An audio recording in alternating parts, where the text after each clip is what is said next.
2023 में हर जगह एक ही सलाह थी, प्रॉम्प्ट इंजीनियर बन जाओ। लिंक्डइन पर लोग कह रहे थे ये अगली 6 अंकों वाली नौकरी है, कोडिंग की जरूरत भी नहीं, बस अच्छे सवाल लिखना आना चाहिए। बूट कैंप्स इसके लिए हजारों रुपए ले रहे थे। अब अप्रैल 2026 का आंकड़ा सुनो। जिन जॉब पोस्टिंग्स के टाइटल में प्रॉम्प्ट इंजीनियर लिखा था वो अपने पीक से 73% गिर चुकी हैं। इंडीड और लिंक्डइन दोनों का डेटा यही कहता है। एक दूसरी रिपोर्ट कहती है 40% की गिरावट सिर्फ 1 साल में। पर अब दूसरा आंकड़ा सुनो और यही असली बात है। उसी लिंक्डइन पर जिन पोस्टिंग्स में प्रॉम्प्ट इंजीनियरिंग एक स्किल की तरह लिखी थी वो 250% बढ़ी हैं। एक गिरा दूसरा चढ़ा। ये दोनों बातें एक दूसरे को काटती नहीं है। यही इस पूरी वीडियो का जवाब है। काम खत्म नहीं हुआ, काम की जगह बदल गई। और जो लोग अब भी पुरानी जगह खड़े हैं उन्हें लगता है मार्केट खत्म हो गया। इसका मतलब क्या है ये ठीक से समझ लो, क्योंकि यहीं ज्यादातर लोग फिसलते हैं। जनवरी 2026 में 7,359 जॉब पोस्टिंग्स में प्रॉम्प्ट इंजीनियरिंग का जिक्र था। सुनने में ठीक ठाक लगता है, पर उसी वक्त 66,000 से ज्यादा रेज्यूमेज देखे गए और उनमें सिर्फ 5 लोगों का टाइटल प्रॉम्प्ट इंजीनियर था। 5, यानी कंपनी उसे मांग तो रही है पर किसी को उस नाम से रख नहीं रही। टैलेंट जीनियस के सीईओ ने इसे एक लाइन में कहा, ये नौकरी से टास्क बन गया बहुत जल्दी। और एक और ने इसकी तुलना एक्सेल से की। सोचो, एक्सेल चलाना एक असली स्किल है, इससे लाखों का काम होता है, पर कोई एक्सेल विजिट के नाम पर हायर नहीं करता। पावर पॉइंट भी वैसा ही है। एआई अब ठीक वहीं पहुंच गया है। तो इस वीडियो की पूरी बुनियाद ये है, एआई टूल सीखना बेचने की चीज नहीं है, एआई से किसी का काम पूरा करके देना बेचने की चीज है। ये फर्क जिस दिन समझ आ गया उस दिन से पैसा शुरू। अब अंदाजा छोड़ो, असली डेटा देखो। 50 से ज्यादा एआई फ्रीलांसर्स की कमाई का हिसाब निकाला गया और उसमें एक साफ पैटर्न दिखता है। सबसे ऊपर ऑटोमेशन बनाना, $5,000 से $25,000 महीना और सैचुरेशन कम। उसके बाद कंसल्टिंग, 8,000 से 30,000, सैचुरेशन भी कम। फिर चैटबॉट सेटअप, 3 से 12,000, सैचुरेशन बीच का। उसके नीचे बल्क में एआई कंटेंट बनाना, 2 से 8,000, पर सैचुरेशन ज्यादा।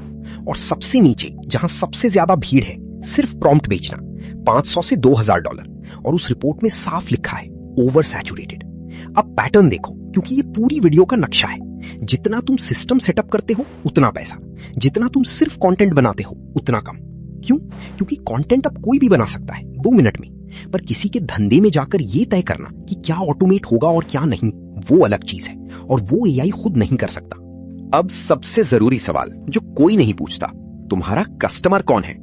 भारत में 55% एमएसएमई अभी एआई अडॉप्शन देख रहे हैं। ये अच्छी खबर है, पर असली मौका अगले आंकड़े में है। 26% के पास अंदर कोई डिजिटल एक्सपर्टीज ही नहीं है और 20% को ये तक नहीं पता कि कौन सा टूल चुने। एक दूसरा सर्वे और साफ कहता है 68% छोटे बिजनेस एआई इस्तेमाल तो कर रहे हैं, पर 77% के पास कोई तरीका ही नहीं है, सब अंदाजे से चला रहे हैं। सिर्फ 15 से 20% इसे ढंग से यूज करते हैं। और ओईसीडी का आंकड़ा, 50 से कम लोगों वाले बिजनेस में सिर्फ 18% एआई यूज करते हैं, जबकि बड़ी कंपनीज में 83%। यही गैप तुम्हारा बिजनेस है, इसे ठीक से समझो। वो टूल नहीं खरीद रहे, टूल तो फ्री है, उनके फोन में पहले से पड़ा है। वो सेटअप खरीद रहे हैं। वो ये खरीद रहे हैं कि कोई आकर बता दे कि इसका करना क्या है और फिर करके भी दे दे। तो पहली सर्विस और भारत के लिए ये सबसे आसान है, व्हाट्सएप एआई सेटअप। आंकड़े देखो और खुद तय करो। 78% भारतीय छोटे बिजनेस पहले से व्हाट्सएप बिजनेस पर हैं, यानी तुम्हें उन्हें कहीं नया लाना नहीं है, वो पहले से वहां खड़े हैं। और 60% अगले 12 महीने में एआई चैटबॉट जोड़ने का प्लान रखते हैं। पर सबसे बड़ी बात यह है, बजट पहले से मौजूद है। छोटे बिजनेस 8,000 से 15,000 रुपए महीना इस पर खर्च करते हैं और मंझले 25 से 75,000। मतलब तुम्हें उन्हें यह नहीं समझाना कि पैसा क्यों लगाएं। और मई 2026 में मेटा ने खुद business AI on WhatsApp Bharat में लॉन्च कर दिया। कोई कोडिंग नहीं, कोई थर्ड पार्टी सॉफ्टवेयर नहीं, कैटलॉग अपलोड करो बस। एक बात और जो तुम्हारे हक में जाती है, भारत में 65% व्हाट्सएप एआई हिंदी और इंग्लिश दोनों में चलते हैं। अगर तुम दोनों भाषा में लिख सकते हो तो तुम पहले से आधे लोगों से आगे हो। अब इस काम में असल में करना क्या पड़ता है? 5 स्टेप हैं और मैं ईमानदारी से बताऊंगा कि कौन सा उबाऊ है। पहला, उस बिजनेस का कैटलॉग और उसके अक्सर पूछे जाने वाले सवाल इकट्ठे करो। सच बताऊं, 80% काम यही है। फोन पर बैठकर पूछना, पुराने मैसेजेस पढ़ना, लिस्ट बनाना, यही सबसे उबाऊ है और ठीक इसीलिए यही बिकता है। मालिक ये कभी नहीं करेगा। दूसरा, मेटा के बिजनेस एआई में अपलोड कर दो। ये हिस्सा 20 मिनट का है, यहां कोई स्किल नहीं लगती। तीसरा, उनके टॉप 20 सवालों के जवाब ट्यून करो। यहां तुम्हारी असली स्किल लगती है, क्योंकि डिफॉल्ट जवाब हमेशा बेकार होते हैं, बहुत लंबे और बहुत औपचारिक। चौथा, एस्केलेशन रूल बनाओ, कब बॉट रुके और इंसान को भेजे। कीमत पर मोल भाव, शिकायत, रिफंड, ये 3 कभी बॉट को मत देना। पांचवा, 1 हफ्ता खुद टेस्ट करो, रोज 10 सवाल, फिर हैंडओवर। चार्ज क्या करना है? सेटअप 15 से 25,000 और उसके बाद हर महीने 5 से 8,000 मेंटेनेंस। दूसरी सर्विस, ऑटोमेशन। यहां सैचुरेशन सबसे कम है और पैसा सबसे ज्यादा, और वजह साफ है, ये सीखने में थोड़ी मेहनत लगती है, इसलिए भीड़ नहीं है। टूल्स हैं N8N या मेक, दोनों में फ्री प्लान है, दोनों बिना कोडिंग चलते हैं। अब समझो कि भारतीय छोटे बिजनेस में रोज होता क्या है। वेबसाइट से एक फॉर्म आता है, कोई उसे हाथ से एक्सेल शीट में डालता है, फिर हाथ से व्हाट्सएप करता है, फिर हाथ से इनवॉइस बनाता है, फिर हाथ से याद दिलाता है कि पेमेंट आया या नहीं। 5 अलग काम, 5 मैनुअल, हर रोज, साल भर। एक ठीक से बनी ऑटोमेशन इसमें हफ्ते के 15 से 25 घंटे बचा देती है। और यहां एक ट्रिक है, जब तुम मालिक को ये घंटों में दिखाते हो, पैसे में नहीं, तब रेट पर बहस नहीं होती। एक ऑटोमेशन का 15 से 40,000, और यही एक ही क्लाइंट के लिए 3-4 बार दोहराया जा सकता है, क्योंकि हर बिजनेस में ऐसे कई काम पड़े हुए हैं। तीसरी सर्विस, कंसल्टिंग कॉल। और शुरुआत के लिए ये सबसे आसान है, क्योंकि इसमें कुछ डिलीवर नहीं करना। रेट 3,000 से 8,000 रुपए प्रति घंटा शुरुआत में। 2-3 टेस्टिमोनियल आ जाएं तो 15,000 से ऊपर। और ये मैं अंदाजे से नहीं कह रहा, यही आज का बाजार भाव है। 1 घंटे में करना क्या है? 3 चीजें। उनका काम समझो, 3 जगह ढूंढो जहां AI लग सकता है और लिख कर दे दो, बस।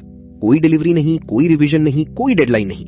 पर एक शर्त है, और इसे हल्के में मत लेना, तुम्हें उनका बिजनेस समझना होगा, टूल नहीं। अगर तुम 1 घंटे में सिर्फ ChatGPT खोल कर दिखाओगे तो दोबारा कॉल कभी नहीं आएगी, वो खुद कर सकते थे। पर अगर तुम ये बता दो कि उनके किस काम में रोज 2 घंटे बर्बाद हो रहे हैं और वो घंटे साल में कितने बनते हैं, तो वो खुद पूछेंगे कि आगे क्या करना है, और वहीं से सेटअप का काम निकलता है। अब क्राफ्ट की बात, यानी अच्छे और बुरे काम का फर्क, और यही तय करता है कि क्लाइंट दोबारा आएगा या नहीं। AI का बनाया हुआ काम 3 तरीकों से पकड़ा जाता है। 1, हर बार एक ही ढांचा, वही 3 बुलेट, वही निष्कर्ष वाला पैराग्राफ, वही 1.5 लाइन का इंट्रो। 2, उदाहरण हमेशा जेनेरिक होते हैं, कोई असली दुकान का नाम नहीं, कोई असली नंबर नहीं, कोई ऐसी बात नहीं जो सिर्फ उसी शहर में सच हो। 3, कुछ भी वेरीफाई किया हुआ नहीं होता, और यही सबसे खतरनाक है। इसका इलाज सीधा है, 3 कदम। अपना डेटा डालो, अपना उदाहरण डालो, और हर आंकड़ा खुद चेक करो। एक सर्वे में 82% IT लीडर्स ने कहा कि अकेला प्रॉम्प्टिंग असली काम के लिए काफी नहीं है, और OECD का आंकड़ा इसे और साफ करता है। 75% छोटे बिजनेस AI को डिब्बा बंद तरीके से इस्तेमाल करते हैं, जैसा मिला वैसा। सिर्फ 5% उसे अपने हिसाब से ढालते हैं। वही 5% तुम्हारा काम है और वही पूरा पैसा है। अब पहला क्लाइंट, और तरीका वही है जो पिछली वीडियो में था। पूछो मत, दिखाओ। अपने ही शहर का कोई बिजनेस चुनो जिसका व्हाट्सएप नंबर वेबसाइट या गूगल मैप्स पर लिखा है। उसे 10 आम सवाल भेजो, वही सवाल जो कोई असली ग्राहक पूछेगा। कीमत क्या है, कब तक खुले हो, ये चीज अवेलेबल है क्या, डिलीवरी करते हो। जवाब देखो, कितनी देर में आया, सही आया या नहीं, आया भी या नहीं, स्क्रीनशॉट ले लो। फिर मालिक को भेजो, आपके 6 जवाब देर से आए, 4 गलत थे और 2 का जवाब आया ही नहीं, मैं इसे ठीक कर सकता हूं। ये मैसेज कभी इग्नोर नहीं होता, क्योंकि तुमने उसका अपना नुकसान उसे दिखा दिया। अब रेट, सेटअप 15 से 25,000, फिर हर महीने 5 से 8,000, कंसल्टिंग 3,000 घंटा। तुम्हारा अपना खर्चा कितना? ChatGPT 1,800, कैनवा 500, पूरा स्टैक 3,000 रुपए से कम। और हां, आधा पैसा काम शुरू करने से पहले। अब 5 गलतियां, और ये 5 मैंने लोगों को करते देखा है। पहली, टूल बेचना। मैं ChatGPT इस्तेमाल करता हूं, ये सुनकर कोई पैसे नहीं देता, क्योंकि वो भी करता है। नतीजा बेचो, टूल नहीं। दूसरी, AI का इस्तेमाल छुपाना, पकड़े जाओगे और भरोसा एक ही बार में जाता है। बता दो साफ साफ, और साथ में ये दिखाओ कि तुमने वेरीफाई कैसे किया, यही तुम्हें बाकियों से अलग करता है। तीसरी, वेरीफाई ना करना, एक गलत आंकड़ा, एक गलत कीमत बॉट में और पूरा क्लाइंट गया। चौथी, सिर्फ प्रॉम्प्ट बेचना, वो मार्केट ओवर सैचुरेटेड है, $500 से $2,000 वाला सबसे नीचे का खाना, और वहां भीड़ बढ़ती ही जा रही है। पांचवी, और ये सबसे आम है, सब कुछ ऑफर करना, व्हाट्सएप भी, ऑटोमेशन भी, कंटेंट भी, वीडियो भी, वेबसाइट भी। जो सब कुछ करता है उसे कोई किसी एक काम के लिए याद नहीं रखता। एक चुनो, उसके 5 सैंपल बनाओ, बाकी सब बाद में। तो कमाई का रास्ता कैसा दिखता है? साफ साफ, पहले 3 महीने 5 से 25,000, जब तक पहले 2-3 क्लाइंट नहीं मिलते। चौथे से छठे महीने 25 से 60,000, 3-4 रिटेनर के साथ। 7वें से 12वें महीने 60,000 से 1.5 लाख। अगर तुमने एक ही चीज पकड़े रखी और रेट 2 बार बढ़ाया। ये कोई सपना नहीं है, ये आज भारत का बाजार भाव है। और अब इस पूरी सीरीज की आखिरी बात, 7 वीडियो में मैंने एक ही लाइन दोहराई, एआई ने नीचे वाला हिस्सा खा लिया। अब साफ कर देता हूं कि उसका मतलब क्या था। नीचे वाला हिस्सा वो काम है जो एआई खुद कर लेता है, लिखना, बनाना, दोहराना। ऊपर वाला हिस्सा ये समझना है कि कौन सा काम करना है, किसके लिए करना है और उसका नतीजा पकड़ना है। एआई ने दूसरी चीज सस्ती नहीं की, महंगी कर दी। 7 स्किल, 7 वीडियो, एक ही बात। तो आज का काम, अपने शहर के 5 बिजनेस के व्हाट्सएप पर 3 सवाल भेजो। कितनी देर में जवाब आया, कितना काम का था, लिख लो। वही तुम्हारी पहली पिछा। सीरीज खत्म, अब जाकर करो।